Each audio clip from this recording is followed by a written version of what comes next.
Bro, ang hirap no? Nasa ibang bansa ka pero inisip mo lagi yung pamilya mo. Yan yung reality ng maraming OFW. At especially mga seaman. Lahat ng pagod para sa future. Kaya nga pero alam mo yun, minsan feeling ko, puro gastos lang.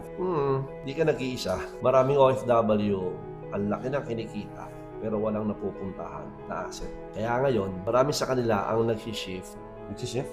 Saan? sa properties like Kamaya Coast. Imagine mo bro, pag uwi mo, hindi ka lang nagbabakasyon. May sarili kang place. Oh, iba yun ha? Hindi ka lang visitor. Ikaw na may-ari.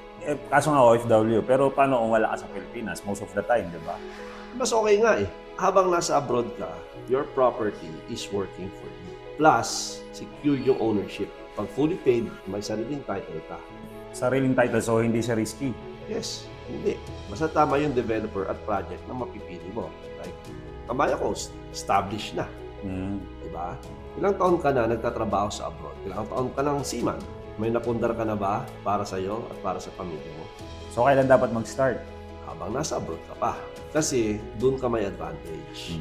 So, kung OFW ka and you're watching this, message mo lang kami. We are just a DM away. And pwede naming schedule yung family mo no, to see the place. Or pwede rin tayong mag-online para if you have questions or we can show you through videos. Pwede yun. Zoom meetings. Kahit anytime. Kahit madaling araw dito or gabi dito. As long as you're available. Kami mag-adjust. Tutulungan ka naming magsimula. All you have to do is message us, para hindi habang buhay nasa abroad ka. Pero yung pinundar mo, habang buhay, para sa iyo at para sa pamilya mo. Yun eh.